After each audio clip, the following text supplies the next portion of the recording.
So I will begin recording the conversation here. We like to thank our card sponsors, RevUp Texas, Caption Source, and several candidates citywide, even knowing they wouldn't be publicly recognized for this gift, who chose to support this effort for tonight.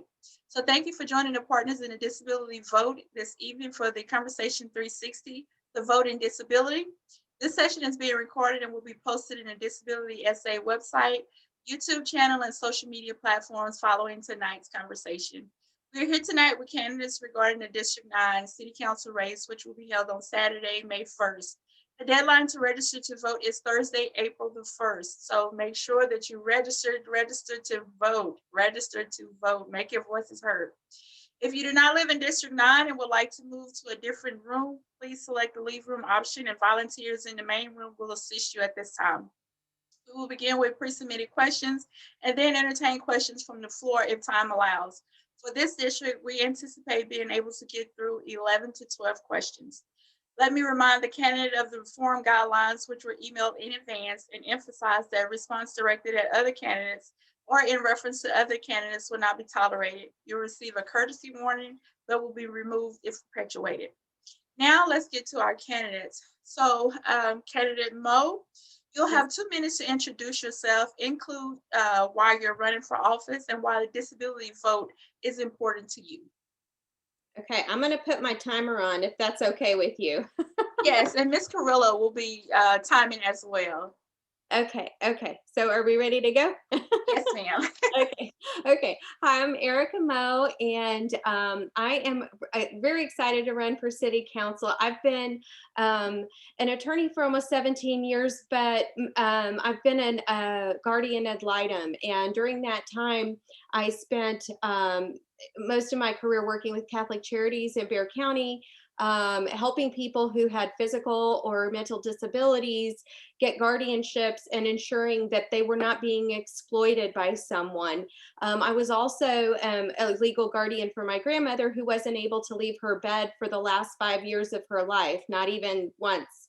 And so I have a lot of personal experience in my own personal life, as well as all the clients that I've served. And I served a lot of low income families that couldn't afford the guardianships. And we want to make sure that their rights are being protected.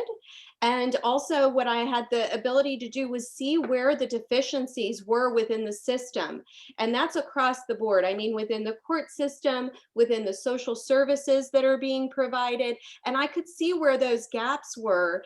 And that would be a skill set I would really want to bring to the table, is having that overall experience and knowing where the needs can be met and where those deficiencies lie. Absolutely. Absolutely. So one of the pre-submitted questions that we had, and you'll have 2 minutes to answer this question as well. Okay. Currently, a lack of disability data impacts the ability to remove barriers for an equitable quality of life for those living with a disability. How will you work to ensure a disability identifier question is added to all city surveys, applications, and other forms where other optional demographic questions such as race, ethnicity, age, gender, LGBTQ identity, and income are collected? Yes, ma'am. That's a good question. So I would file a council consideration request, and that's voted on by the council, and it only requires 2 council members to be put on the agenda, and then it's voted on by the entire council. So that would be an easy pitch because it's an important service. Once it's approved, it would be then mandated moving forward, and it's really important that we collect this data. Now, I didn't mention in my intro, and I meant to, that I was a director at Child Safe. And Child Safe is an advocacy center for abused and neglected and trafficked children. And one of the things that I was with the development. And so we made sure we got the proper funding. And what was critical to the proper funding is having proper data. And so that is just an absolute need when you're getting those funds, whether it's federal funds, private funds, grants, any which way you get that money, you need to have proper data. And the better your data is, the more funding you get. So Sounds great. Thank you for that answer. Great elaboration. Next question. How do you see your district office working better with our disability community on the city level? Well, so one of the things that, uh-oh, here comes the freeze. I told you that would happen. Oh gosh, I'm sorry. Um, I can so, still hear you. Your okay, picture is frozen, but I can still hear you. okay. So I'm sorry, how am I gonna work with the city? How do you see your district office working better with our disability community on the city level? Yes, so I would say we need to work with the city to create hubs, a central hub in particular. And what I mean by that is, and I'm going to keep deferring back to Child Safe just because it's run so well. And when something works really well, Mhm. there's no need to reinvent the wheel. You want to just do what's already working very well. So, for example, in Child Safe, we collaborated with all of the complex web of government services. So what would happen is you would have people who get put into the system and they would fall through the cracks because they wouldn't know where to go to next, or it was too complicated to get on the bus and figure out where to go to for the next service and how they all fit together. So what we did was we housed everything under one roof. So you would have Department of Family and Protective Services, law enforcement, CPS, counselors, social workers, everybody, and all the social workers could tell you, okay, we need immediate housing. All of the needs were met in one central location on a main VIA bus line stop. So we worked with the city to make sure that we were on a main route for VIA. And so I would really love to see this hub concept with the disability community, that we have everything centralized and located in one stop and have it right off of a VIA hub. That would be my plan and my vision for the city. Awesome, awesome. We received the question, how are you going to educate the hearing community and general public to include clear, effective communication for the deaf, hard of hearing, and deaf-blind communities in general living and workforce in San Antonio? So understanding there is a tremendous need for public education about various disabilities, specifically around the deaf and hard of hearing community. I'd like you to spend a moment outlining how you would go about creating awareness for and advocating public attitudes about disability and those who are deaf, hard of hearing, or have other communication barriers within your district. Yes, ma'am. So as I said, I took care of my grandparents. They raised me, so they were like my parents, and they were as elderly people get. As they aged, their hearing became less and less. And my husband has 90% loss in 1 year, so he is very hard of hearing, Oh, wow. and so that's something that's very close to home for me. I would be working with all of the disability partners to make sure that we have closed caption, the ASL, American Sign Language, screen friendly reading, reading ability, and all of the other disability services that we need. I would want to partner with those different disability organizations and make sure that we have a committee with a member of each one of those partners on a committee so that we can access or provide support services to the hard of hearing and deaf community. Awesome. It's very important to get the community involved. So great observation there. Your next question is, we received the question is, how are we, the general public, going to be inclusive with the deaf and hard of hearing communities? Can you share with us some of the steps you would take to make general information more accessible and enhance the delivery of emergency alerts to individuals who rely more on the let me see, more on clear and effective communication alternatives such as ASL, the American Sign Language, CART, the Communication Access Real-Time Captioning, closed captioning, and screen reader friendly content, technical signing, and etc. In your district? Yes, ma'am. So when we had the winter storm, one thing that I found was very upsetting to me is I went into homes to help seniors provide meals for seniors who were homebound. And what we saw were seniors who had AM, FM battery operated radios and sat there waiting to hear an emergency broadcast with no report. So a lot of seniors and also low income, and I saw that also with the guardian ad litem appointments that I did in low income families.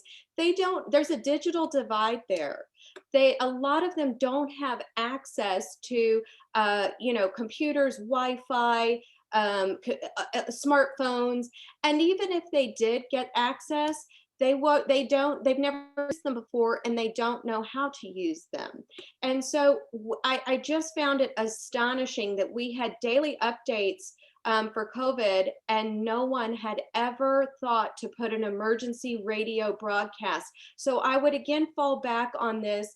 We need to have a partner that's representative of each one of these disability communities, because if you have a representative from that community, no one's going to be overlooked. And I can tell you, I'm not blind, so I don't know what the best method of communication is, but a representative of the blind community will.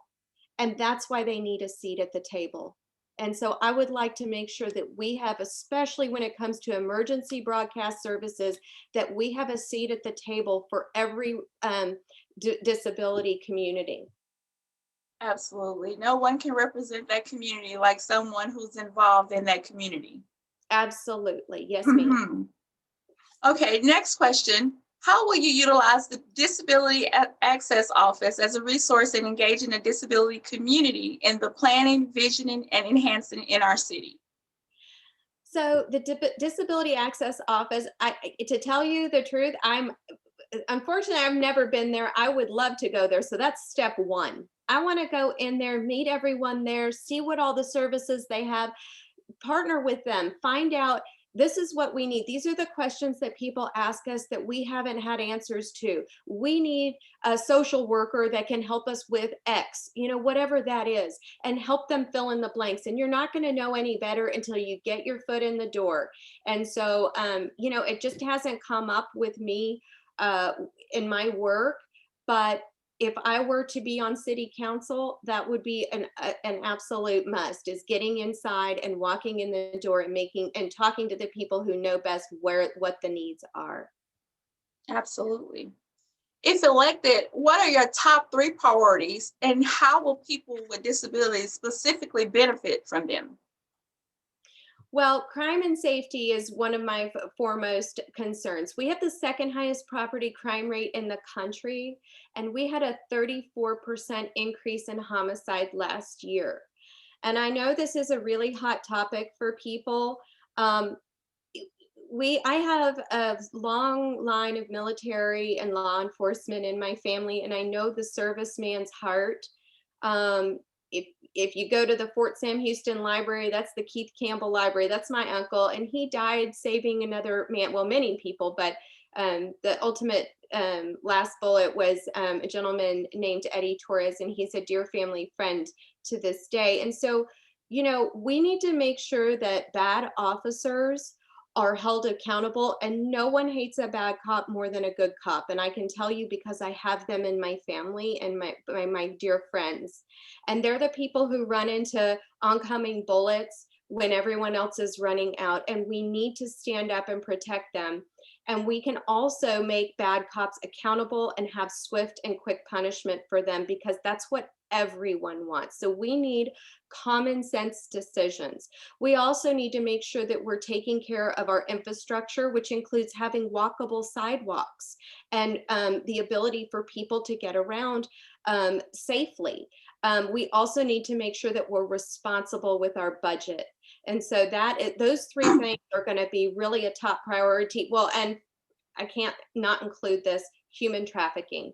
That is very near and dear to my heart. As a director from Child Safe, I was very involved with seeing the ins and outs of human trafficking.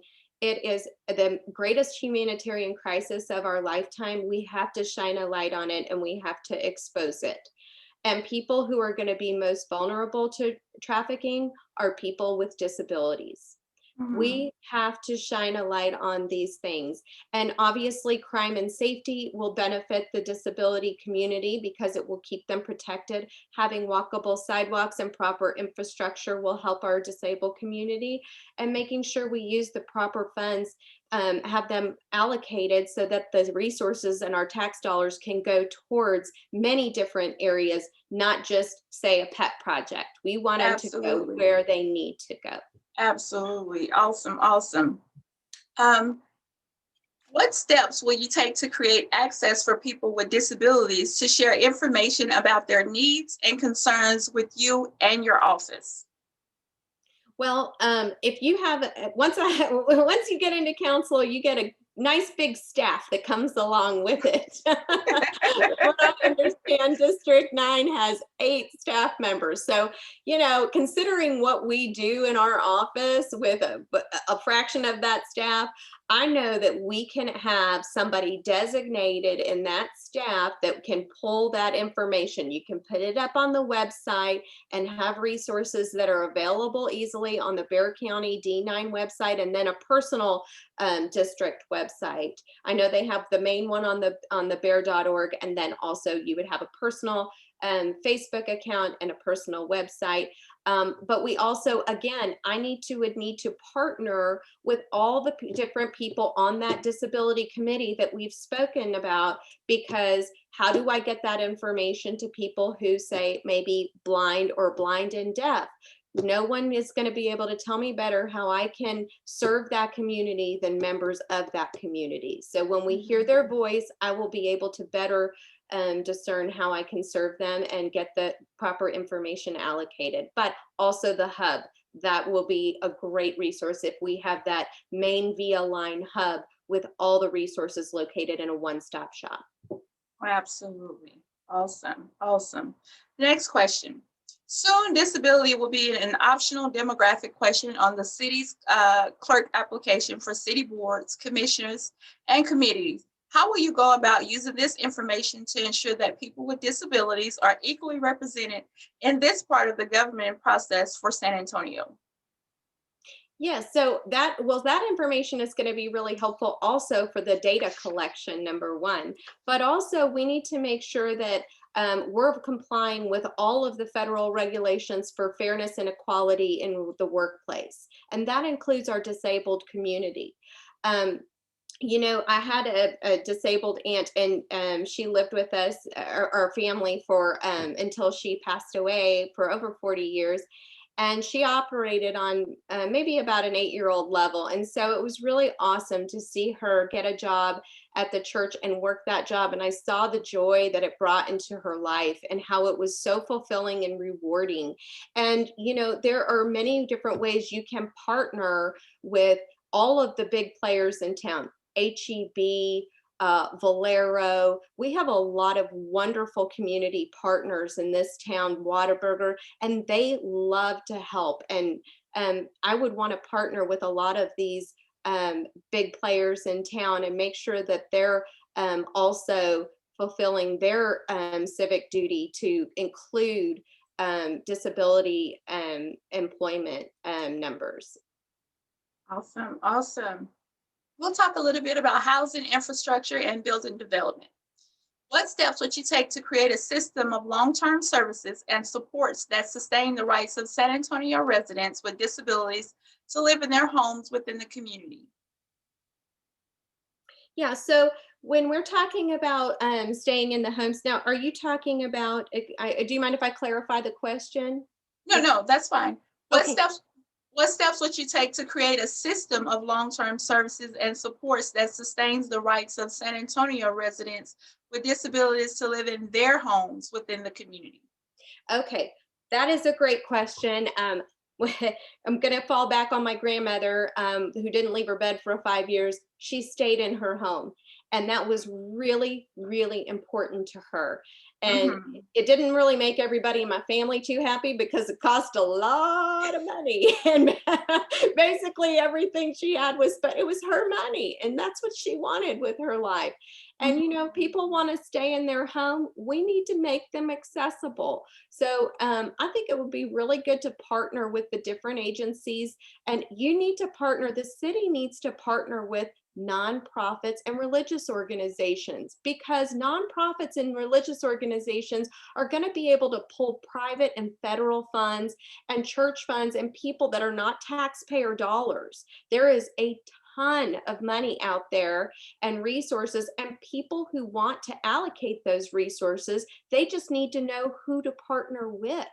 And so if Mhm. we can get Habitat for Humanity and some of these veterans organizations that want to help with home building and home restoration and get those disability services in place in the home, we should reach out to them and we should be partnering with them and maximizing those benefits.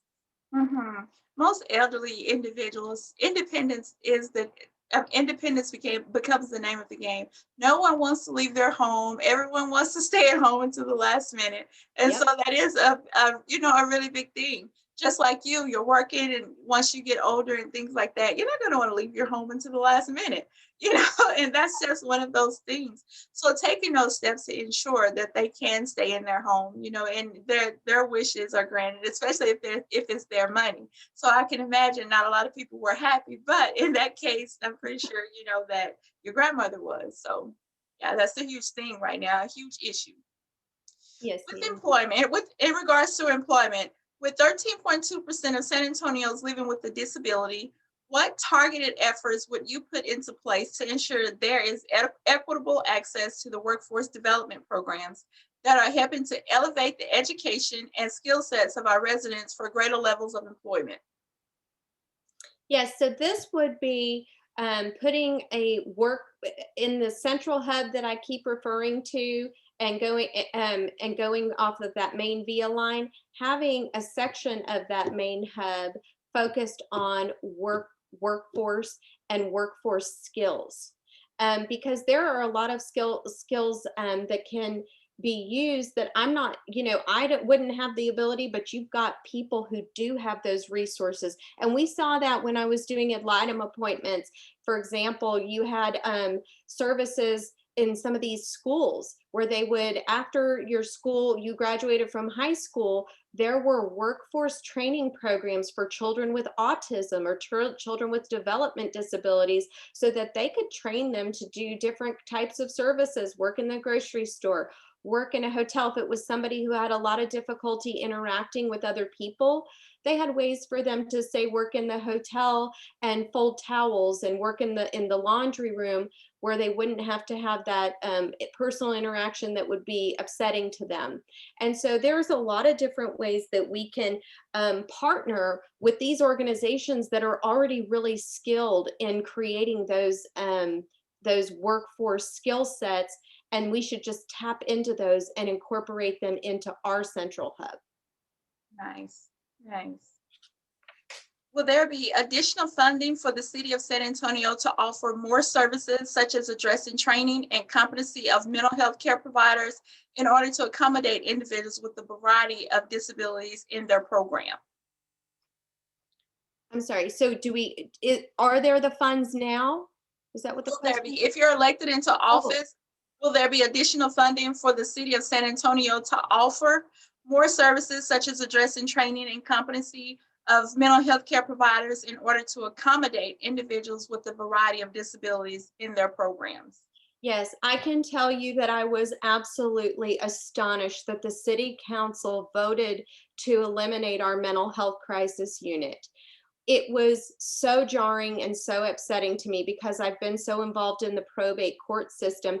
We had not just a national model, we had an international model. It was so highly regarded and so successful that Netflix did a 2-year documentary over the San Antonio mental health crisis unit. And we had a Zoom call about 2 months ago where 13 different countries were calling in to mirror our mental health crisis unit, and it was disbanded. Mental health is a huge issue. It needs so much attention. It needs the proper funding, and it has a domino effect in our community. There's a big homeless part of the homeless population that have mental health disabilities.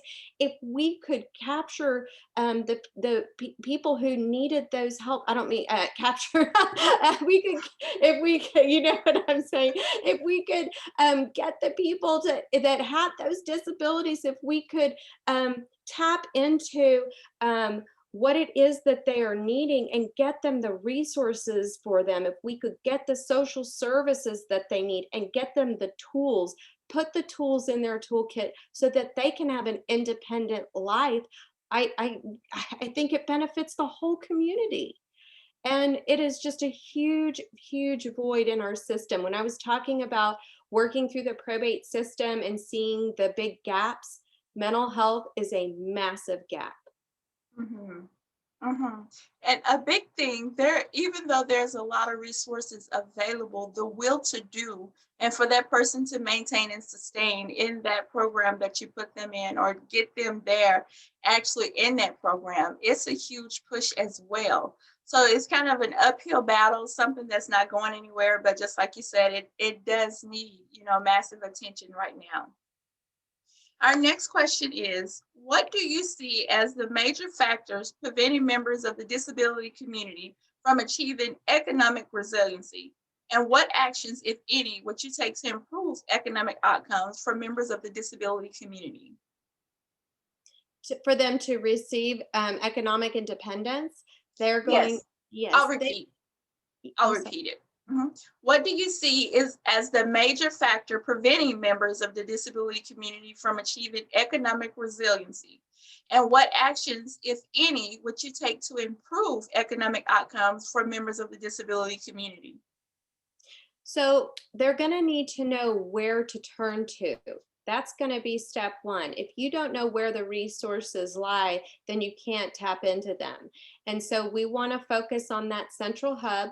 We want to make sure that if you go in there and you're going for, um, let's say, housing assistance, that you also can walk next door or down the hall and get that service that you need for workplace assistance, that people can guide you and direct you and tell you where you need to go. Also, obviously, the mental health that we just touched on, that's going to be a big factor that we're going to need to tap into so that we can make sure people from that community also have the tools in their toolkit so that they can lead an independent life.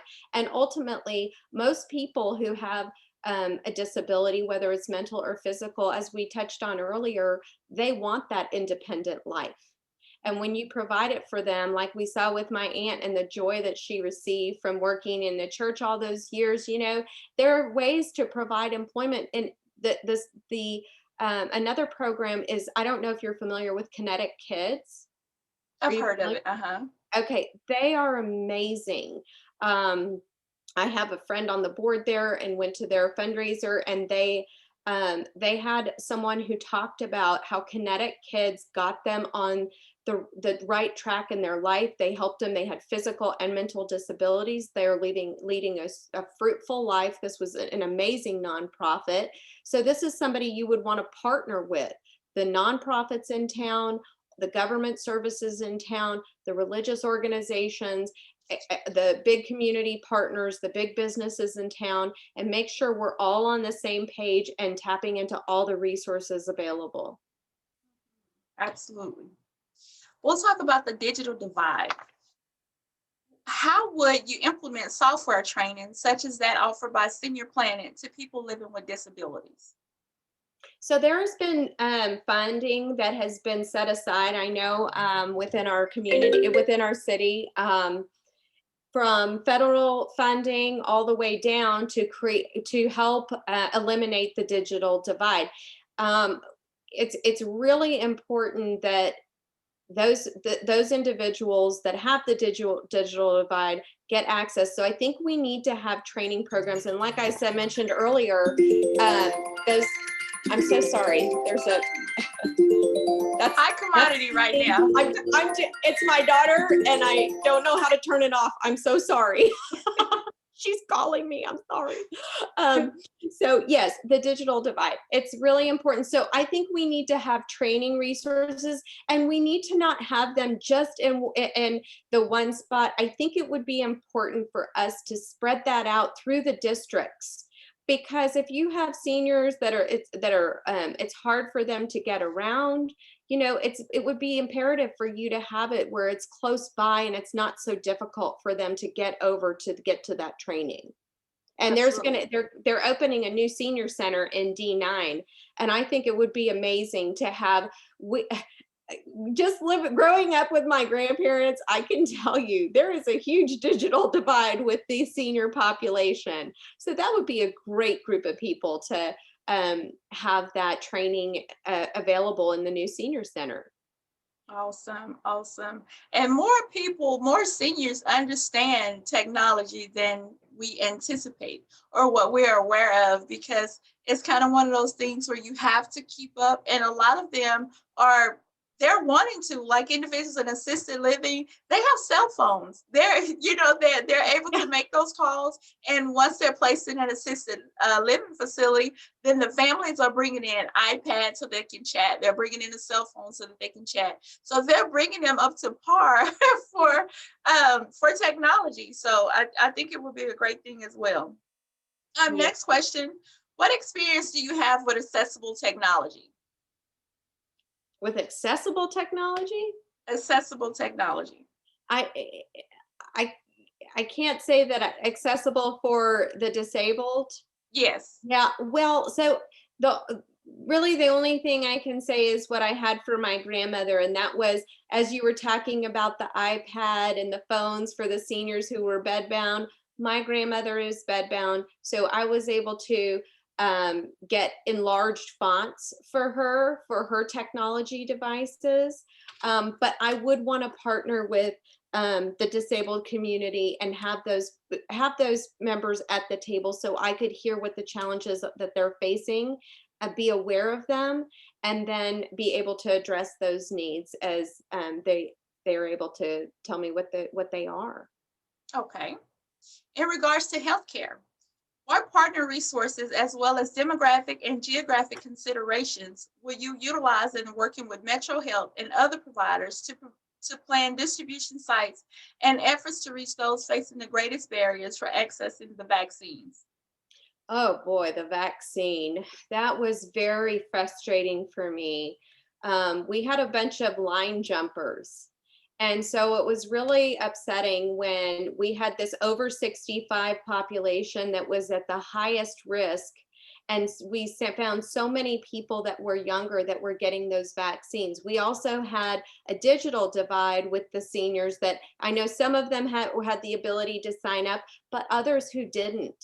And so those who didn't know how to sign up online or have the access online, I would have advocated that people over a certain age who were high risk should be able to show up without an appointment and be able to get that vaccine. I also think it would have been imperative for them to have the distribution sites in the different districts, and they did not have one in District 9 for the seniors. It makes it very difficult for them to get down and get that access now. And the other thing is they've opened it up to everyone. Well, we want to make sure that the people who are at highest risk get the vaccines first. That should be a number one priority. And then let the people who are not in a risk margin at all, don't allow them to get the vaccine. That would have been my approach, that those people should have not been allowed unless they had an extenuating circumstance, like they were a caregiver for someone who was high risk. Then it seemed appropriate. But we should protect those whose lives are in danger first and foremost. They should be at the top of the list. No questions asked. Okay. What steps will you take to ensure guidelines for COVID are consistent across the board for everyone? This includes businesses, individuals, and the city of San Antonio. Money should not be a determining factor, such as the rodeo allowed to be continued, but Fiesta was postponed, even though it was at reduced capacity. Yeah, we've seen that inconsistent rules are really harmful for the business community. These arbitrary shutdowns, they have been terrible for the community.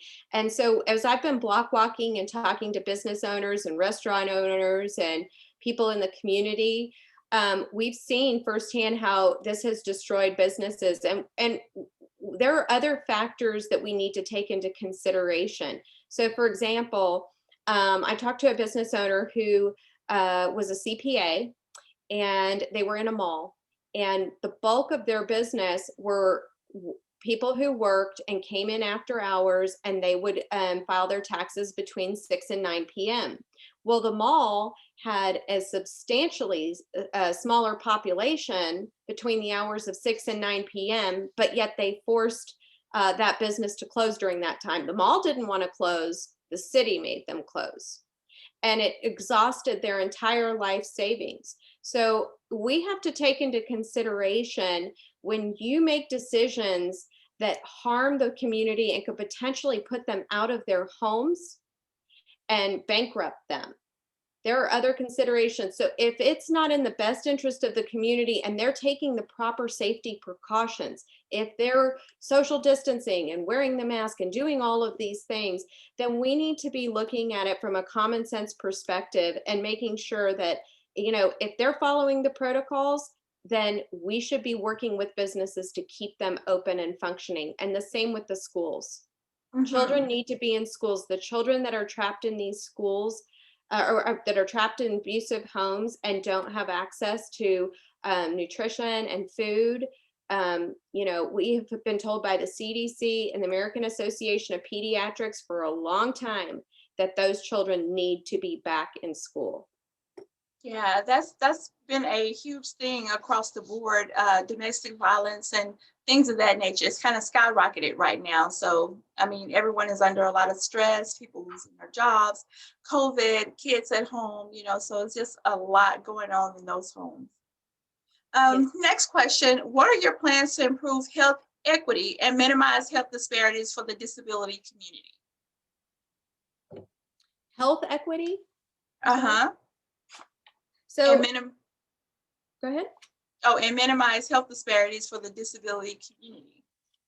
Yes. So we need to make sure that people in the disability community are getting access to all of the health services that they need. So what we would need to do is pull together, and I can tell you just from helping my grandmother and all the ad litem appointments that I've had, it's very complicated. All of the health insurance. I mean, health insurance is just a very, very difficult to work with.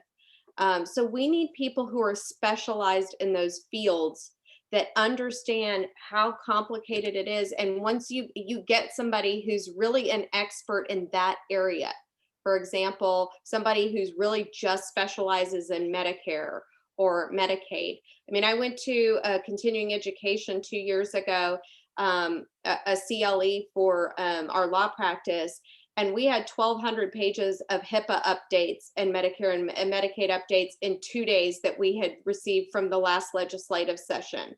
So, you really need somebody who's super compartmentalized to understand all the current services, all the current laws, all the current legislation, and that know that person will be in the know and how to tap into those resources. So we need to make sure we have people who are really specialized and nuanced in the different areas of medical, uh, uh, Medicaid, Medicare, all those medical services, uh, insurance, and all of the different health services. So that's what I would want to do, is make sure that we have all those people together. Yeah, it really takes a team because once you learn all those changes and updates, then they change again. So, so The minute you figure it out is when they change. absolutely. So then another change arises. That's kind of the way healthcare goes. There's always something changing with healthcare. So Mhm. it's kind of frustrating for some of those elderly individuals because they're not in the know, and then some of the families are really struggling to figure it out as well. Mhm. Next question. Rationing of healthcare has become more apparent with COVID-19.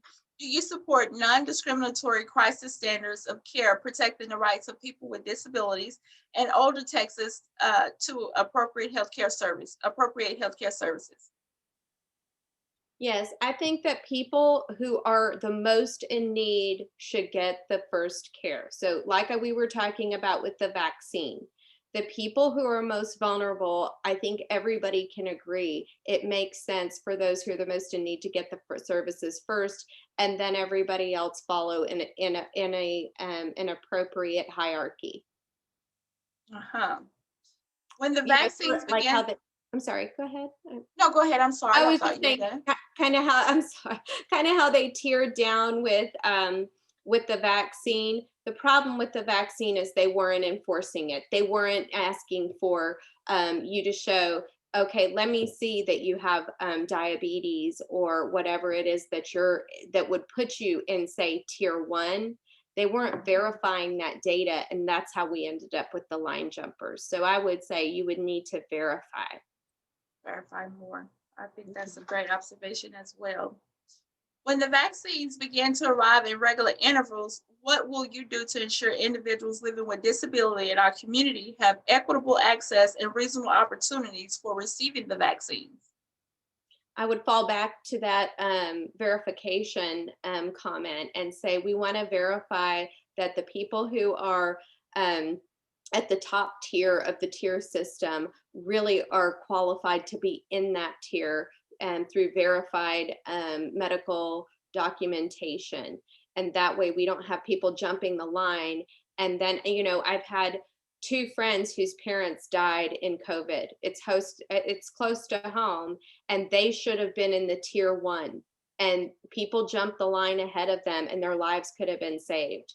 So I think it's really important that people verify um, the medical condition to make sure we get rid of the line jumpers. And to piggyback from that, one of the things is they're given shots. They're given thousands of shots at a time. So in verifying that information, yet it will be a great thing, but could possibly slow down the process of getting the number of individuals vaccinated.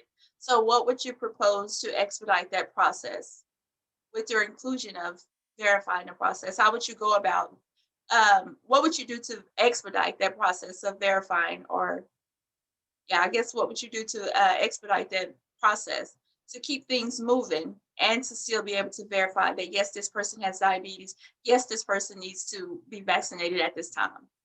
I think what we would need to do is we would need to communicate and have some sort of advertising going on so that people have an awareness that you can have people who are in the top tier come without having to apply online. That will expedite the ability for those that are high risk. And also, we need to make sure that we have anybody who's homebound getting the care that they need. So we'll have to send people out to get those services in place too, so that people who are disabled and unable to leave their home, they're still going to be at risk because they'll have people coming in and out of their home. And so they can get exposure that way. So we want to make sure that that we get people the right communication so that they don't get so that they are aware of where to go. And showing up without an appointment, you would register that person once they arrive, which would still take time.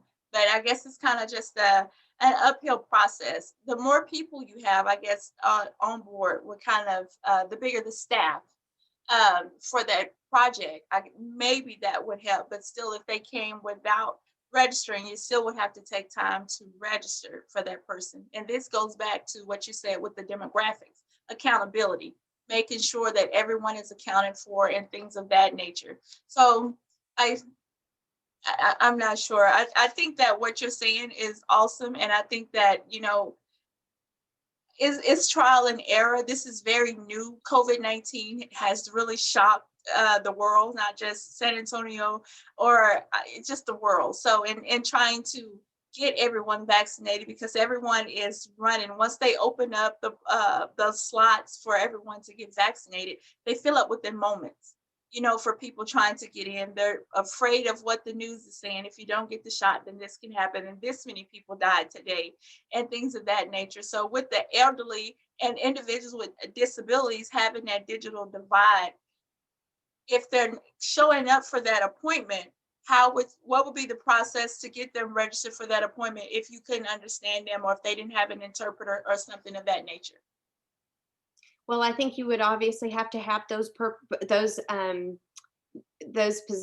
people in place so that they could receive that care. So that's, again, we would have to partner with all of those members of that community and get information from them.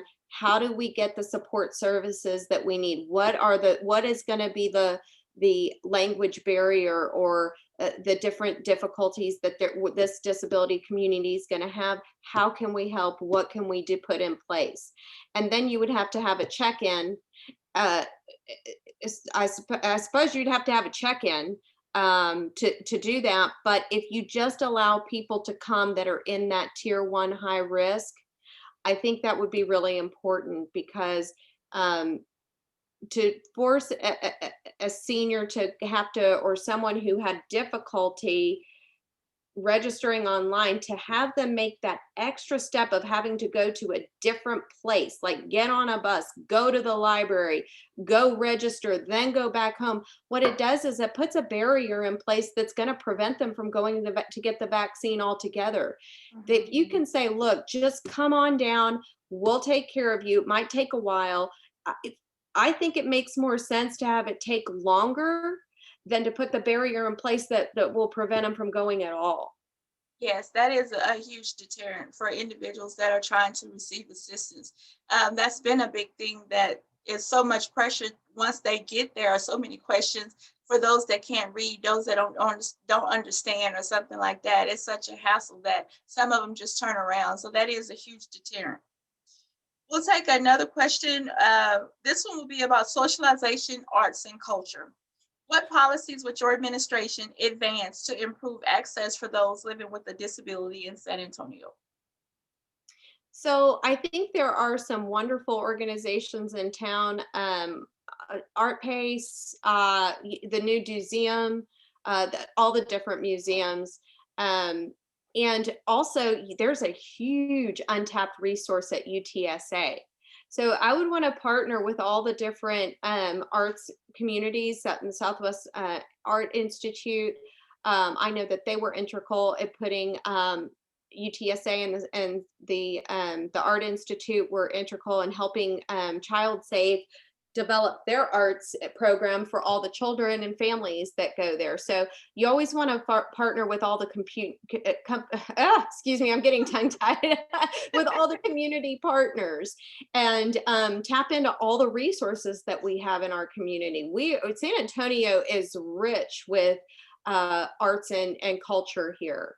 And, I was a little baffled that we went out to San Francisco to get someone to do the art for the senior center here in San Antonio, when we have so many incredible artists right here locally. So I would want to get with the disability communities and reach out to them and find out, what arts will best benefit that community.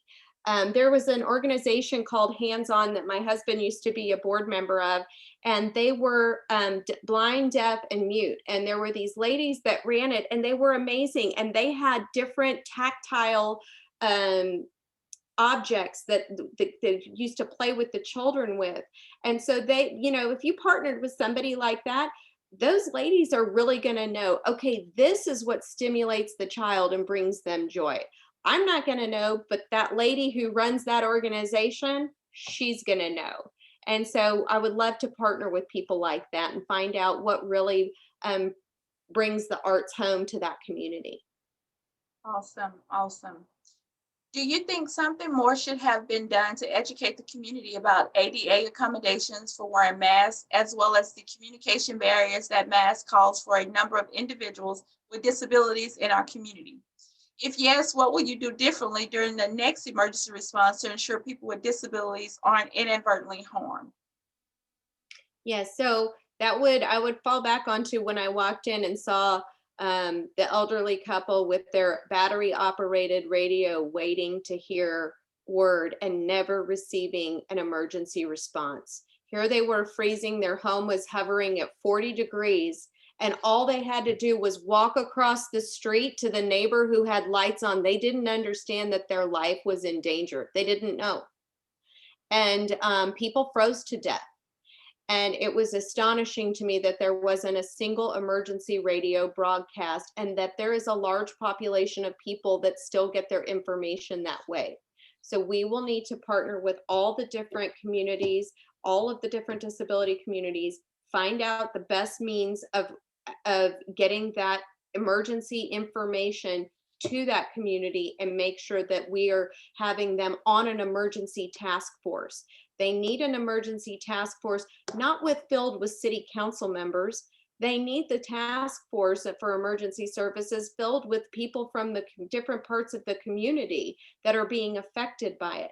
They need people that have parts of the hospital community, parts of the disability community, parts of the utility services, ERCOT. There are all these different members of the community that need to be on this emergency task force. And right now I don't see them there and they're not being represented. And so I would make sure to pull those people onto that task force. Absolutely, absolutely. Are there events specific to the disability community that highlight the resources available in your district? If so, what are these events and do you have plans to add more? If not, do you have plans to add any at all? Well, I know that within our district, we have the ARC Center, which is wonderful. I spent a lot of time at the ARC Center with my aunt. They had so many different activities available for the community. Also, the new senior center is going to be awesome. I know that we have a lot with Morgan's Wonderland that's out of the district, but it'll just take some time for me to figure out what all the different partners need for all the different disabled communities. But I think we've got a good start in D9, especially with the new senior center.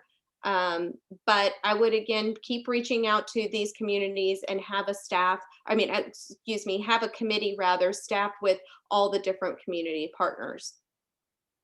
Awesome, awesome. In regards to public safety, how would you address the challenges for building and repairing sidewalks to improve the walkability and accessibility of our city? So we would need to get with our, sorry, I'm like checking my notes here.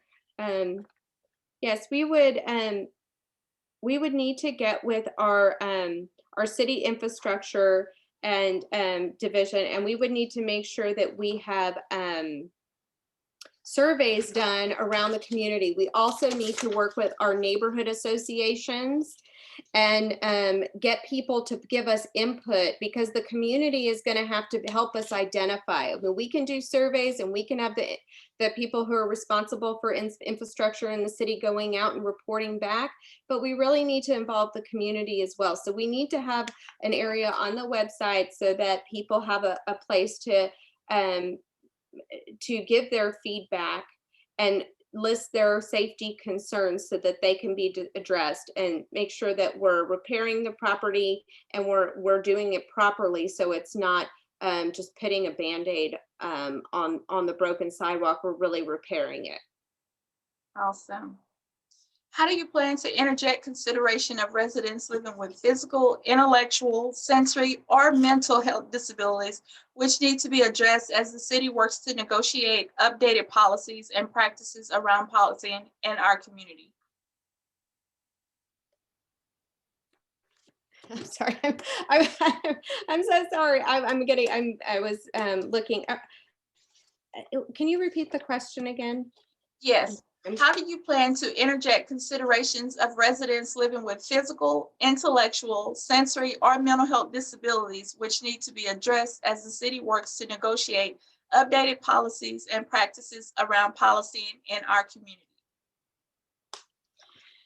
Yes, so I would again fall back to the hub comment and say that I would like to have all of the different partners involved in a committee, and I would like to have them all part of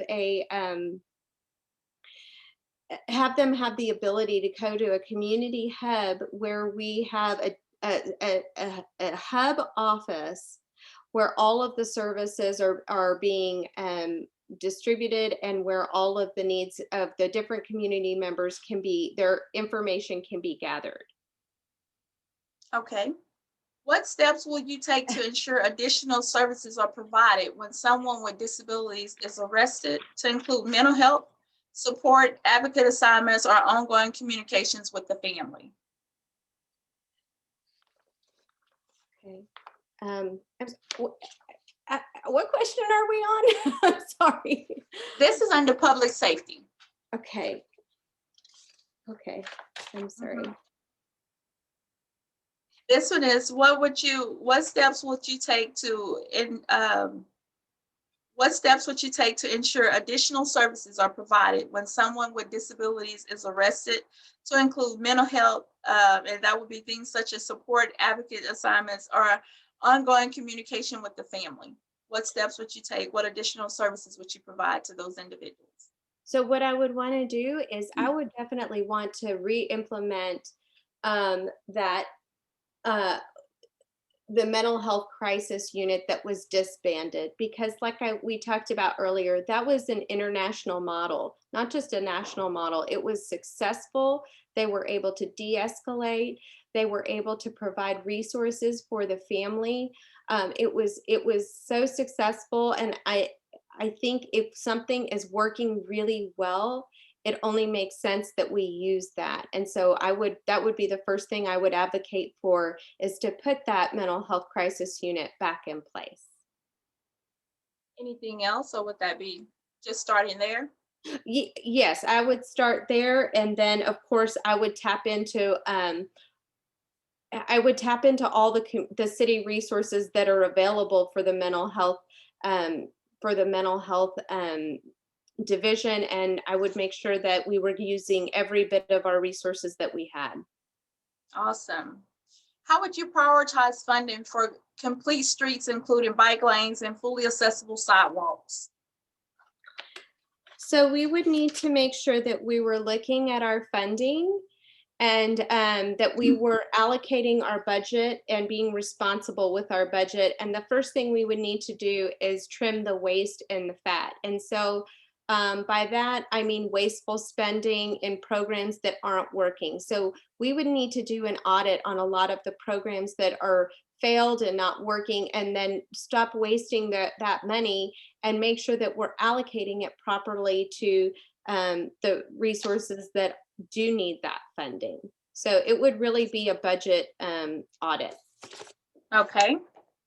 What efforts will you take to ensure that people with disabilities are represented, engaged in, and a part of the boards, commissions, committees, and special appointments that impact the planning, visioning, and governing of San Antonio?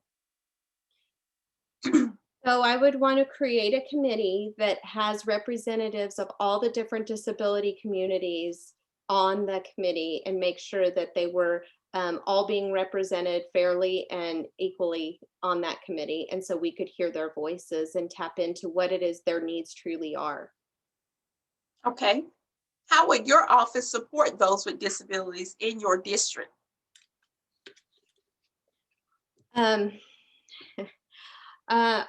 office would have that. I would make sure that we were working on allocating funds towards a community hub, and that we would have online access for people who needed it, and different ways of accessing the resources people need, whether it's online or in person, or a community center. We would need to make sure that everyone has the ability to access all of the services. Okay. And how do you plan to involve the disability community in the decision-making process in San Antonio? By having the disability committee with all of the different members being represented. Okay. What actions would you take to ensure that there aren't communication barriers for those living with various sensory disabilities, including those who are deaf, hard of hearing, or those who are blind with low vision, when addressing the public? So we would definitely need to have closed caption, and we would need to have a translator for sign language, and we would need to make sure that we have all of the other cart communication access, screen-friendly content, um, American Sign Language, all of that, having all of that available. And I would want to partner with those disability communities so that we can make sure that we do have those resources available. Nice. In regards to transportation, currently via paratransit services cover only those living within 3/4 miles of a traditional bus line, and ride sharing options are not accessible. What legislation, policy, or use of city resources would you champion to influence the expansion of accessible, affordable, and efficient transportation options for those living with disabilities outside of the mandated via trans service areas? So we need to make sure that we're using all of the resources, not just, so if we want to use the services for public transportation, we need to make sure that VIA is not wasting money. So we would need to do a budget overhaul and make sure that they're being audited, so they're properly allocated. So for example, the VIA project at TPC and 281 was over $28 million. And every time I've driven by it, it's empty. And so, it's really concerning that that much money was being allocated, but yet here we have people who are unable to attend, unable to access the services within our district, and yet we have this massive facility that's not being utilized. So we need to overhaul and make sure that VIA is being properly managed and that the funds are being properly allocated. Awesome. That is a lot of money to be pouring in for a specific place to be empty. What specific actions do you think the city could take to improve hiring opportunities for persons with disabilities? Well, I think that we could partner with, and I know I keep defaulting to this, but I really have seen how effective it is when we have a one-stop shop and we have a committee that has all of the people in place, and we have the workforce in a central location on a central VIA bus line where people can come in personally, and we also have the online resources available to people so that they have different ways to access that information. Awesome. In regards to education, what steps, if any, would you take to to assist families caring for students in special education programs during the pandemic who have found their students without necessary aids and services are regressing in their development? Yeah, so we need to make sure that the schools are getting the proper funding. We can help them also with there are partner programs like the one I mentioned earlier about the after graduation program that helps with work assistance. So I know that there are many partner programs, and we can partner with nonprofits and make sure that the schools have all the resources available to them. Yeah, that's what I would want to do with the schools. And how do you plan to advocate for the disability community during current or future COVID relief efforts? So I would make sure that those members of the disability community were placed into a first tier, and that I would do everything that I could to make sure that we have policies and procedures in place that will make sure that they're at the front of the line for any COVID related treatments or vaccinations, and that we avoid people who are trying to skip the line and get in front of them. Okay. What types of sensitivity training do you think community facing employees and officials should have around the topic of disability?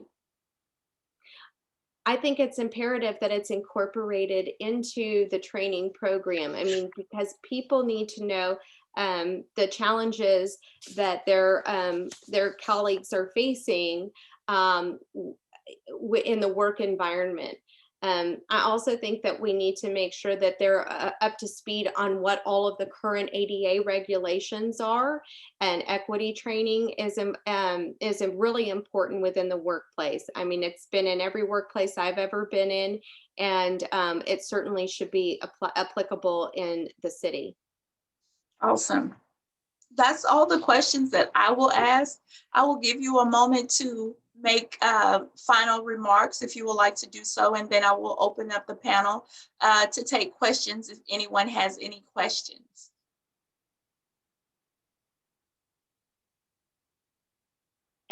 Would you like me to make the remarks first or the questions first? Yes, we'll take remarks from you if you want to provide a summary or just any ending remarks, and then I'll open up the floor for questions. Okay, well, first I just want to say thank you so much for having me today. I really Absolutely. I really do appreciate your time and your efforts in the disability community. I think, you know, you could probably tell through the little tidbits I gave about my career history and my personal history. You know, it's near and dear to my heart, and I'm just thankful that I was able to be here and able to um, share my ideas with you about my vision for the city. And I really think that that central hub is imperative. I think it's really critical. So I've seen it work. I've seen it in play. And I've seen how successful that is, and it helps people from falling through the cracks of the system. And so I really hope that that's what I can bring to the table, and that's what I'm going to be advocating for. Awesome. Is there anything you would like to shed light on from your perspective in regards to individuals that with disabilities that I did not cover? No, I think it was very comprehensive. Awesome, awesome. I will open up the floor. Is there anyone that has any questions? If so, you can unmute your mic and ask your question.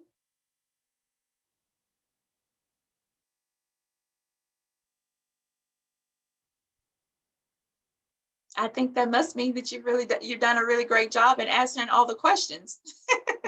No, no one had any questions to ask. So, okay, that would be awesome. In regards to other things with disabilities, individuals with disabilities, I know the mental health is a huge thing. Independence is a huge thing, and education is one of the bigger things that needs to take place and have light shedded on those things. A socialization, one other socialization question, since no one else had any other questions, I will ask, what can be done, if anything, to make our community truly accessible? I think we can make sure that we have the proper transit systems in place, we have walkable sidewalks, and that we have the proper community centers and city services available to everyone in the disability community. Okay. Miss Laura said that she tried to unmute, but no one could hear her. Are you able to speak at this moment? You're not muted now, Miss Lori.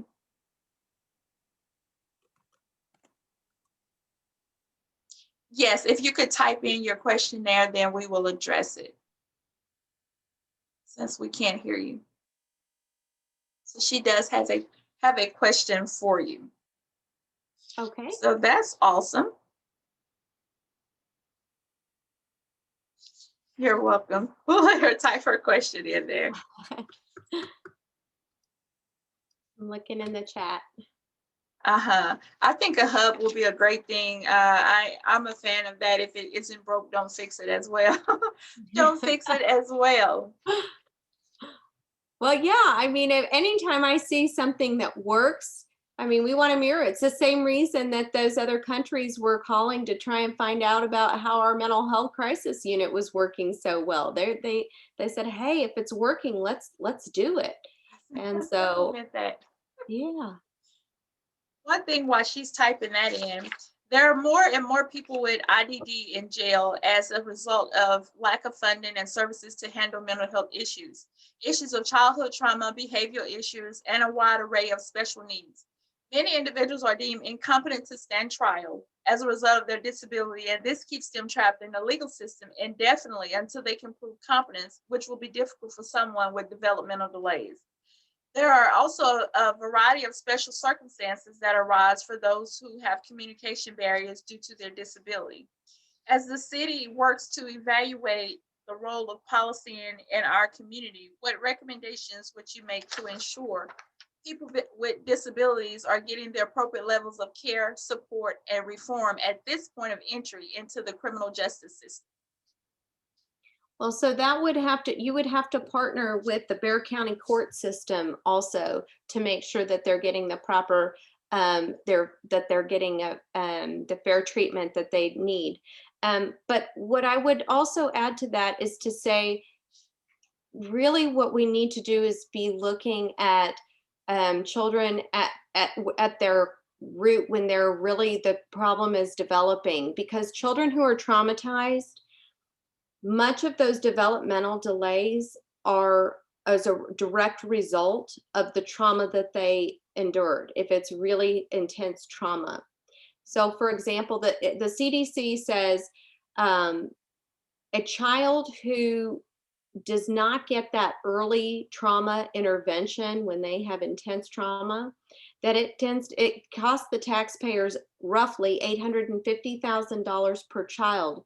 And what that is regarding is incarceration. They're so traumatized they don't know how to function in life, and it's through no fault of their own.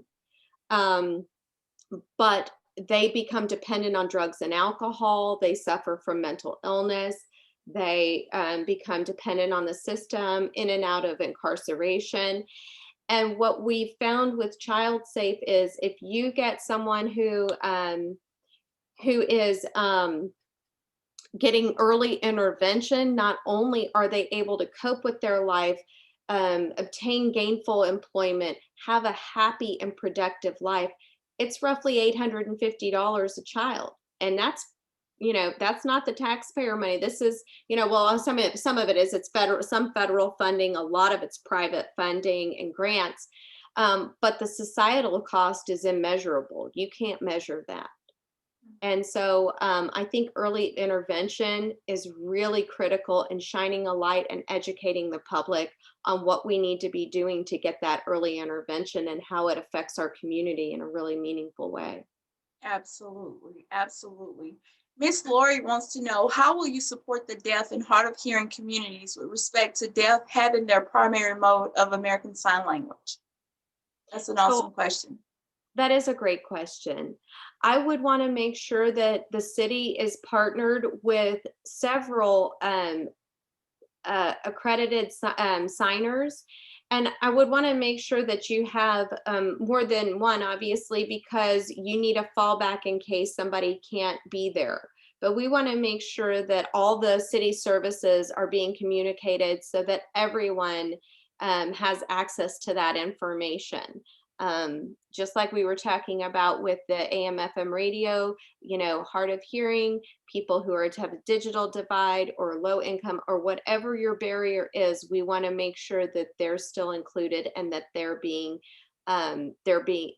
able to hear the messaging of the city. Great, great. Miss Laura, do you have any other questions, or does anyone have any other questions?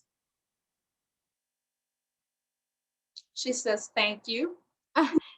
Thank you, Lori, for your question. I appreciate it. Does anyone else have any other questions? Awesome. Is there anything else you would like to add, Miss Mo? I no, I don't think so. I just wanted to add, I guess, that I appreciate what you guys are doing, and I appreciate you having me and creating this forum for me to be able to speak and share my platform and my ideas and what your concerns are. And if you have any more concerns, um, please feel free to contact me at any time. I mean, you can go out to my website, you can send an email, or you can call me. The phone numbers on that line as well. So anytime you guys have a question, please feel free to reach out. Awesome, awesome. We have 4 other minutes here, so we will pop another question in there, Miss Mo. What are your priorities related to ensuring inclusion, equity, and access for residents with sensory communication and or physical disabilities? I'm sorry, what was the beginning of the question? What are your priorities related to ensuring inclusion, equity, and access for residents with sensory communication and or physical disabilities? How would you include those individuals? So we would want to make sure that there were programs in place that will allow them to have their sensory needs, all of those needs that you listed, that all those needs were being met. And we could go back to the question about, or the comment about hands-on, and how those that were in that program, which are blind, deaf, and mute, obviously their needs are going to be very nuanced and very specific. And we would need to tap into the people who are their caregivers and the ones who work with them and who would know best what is going to stimulate them and what is going to bring them joy and what's going to be upsetting. So the first priority would be making sure that we have all the right partners in place. We want to make sure that we have everybody represented at the table, and so um, that would be my priority. Okay. What do you see room for improvement when it comes to identifying and meeting the needs of children and adults living with disabilities? Well, I definitely see a need for room for improvement, like I was talking about with Child Safe, how we saw that people weren't aware of the financial cost or the societal cost of children who go uncared for with early trauma. So educating the public is huge. Communication is huge. And when you have open up those lines of communication and you have continuing education for people and make people aware of the needs of the different communities, and then it's easier, number one, to get funding when more people are aware. And it's also easier to gain more resources. I mean, in addition to funding needs. So awareness and communication is going to be really critical in with regards to that. And I totally agree. Education is the key, as far as with your staff, the individuals that are interacting with those individuals, because you know how you have to. It's imperative for you to know how to interact with those individuals, understanding their behaviors. If they're fidgeting, are they irritated? You know, or is there something going on? Identifying the problem is a huge thing. So if the staff or those individuals that are working with individuals with disabilities, I really believe that training is imperative. It's really important for them to know how to get through to those individuals, and it's going to help with the process of whatever you're participating in. You're going to be able to understand them and to better be able to assist them. One last question. What do you see as the pros and cons to emphasizing the disability lens alongside the racial and poverty lenses when examining and implementing equity measures and initiatives in San Antonio? So I was on an equity task force over at TMI, at Texas Military Institute, and there was a lot of education that was going on from people who had come in who this was their specialty. We want to make sure that all demographics are being treated equally and with equal respect. That's important to me, which is why I wanted to be on that equity task force. And we need to make sure that we have policies in place that enforce that equal treatment. Um, and so that's what I would want to make sure, is that we have policies and procedures in place that give the proper respect, and policies that I'm sorry, that enforce proper respect and treatment of every member of our community. Awesome, awesome. We have 5 minutes before the rooms will be closing. We have Miss Diaz that did join us here.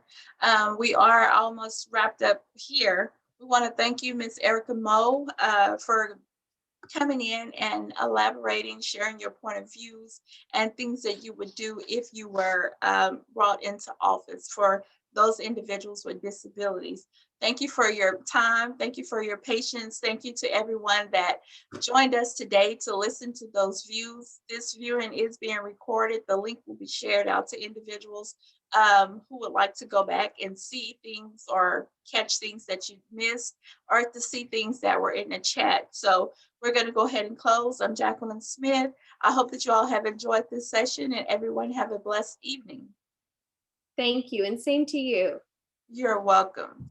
Okay, have a good night. You too.